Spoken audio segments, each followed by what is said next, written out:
This is the story of how Vladimir Putin's inner circle and industry insiders defrauded Gazprom and cheated the state at the expense of the Russian people.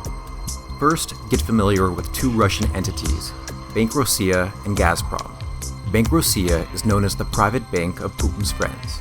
According to the US Treasury Department, it's the personal bank for senior officials of the Russian Federation. Gazprom is the massive natural gas company majority owned by the Russian state, meaning it's primarily run for the benefit of the Russian people. Significantly, Gazprom owns a bank called Gazenergoprombank, or GEP. Now let's take a step back. In 2010, you had two banks, GEP, massive and state-owned, with equity of approximately $343 million, and Rossiya, private and owned by Putin's friends, with a more modest $270 million in equity. This is where things get fishy. For reasons unclear, GEP agreed to merge with Bank Rossiya.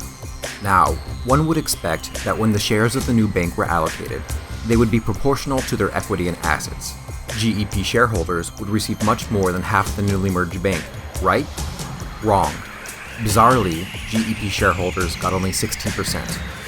Putin's friends at Rossiya ended up almost doubling their assets for nothing. How did this happen? Putin's Friends Bank said in their annual report that despite its low assets and equity, it was actually estimated at 5 times the market price of GEP before the merger. Did Putin's friends artificially inflate the price of their bank to take advantage of the merger? Well, if Rossiya was as valuable as Putin's friends said it was, at least worth $3.2 billion, then when a man named Ivan Mironov decided to buy 12% of the bank in 2013, he should have paid at the very least about $340 million. Don't forget that Mironov was also paying for a bank that was 3 times bigger than it was in 2010. Surprisingly, or at this point maybe not, he only paid $153 million. The bank's value seems to have miraculously deflated when Mironov came on the scene.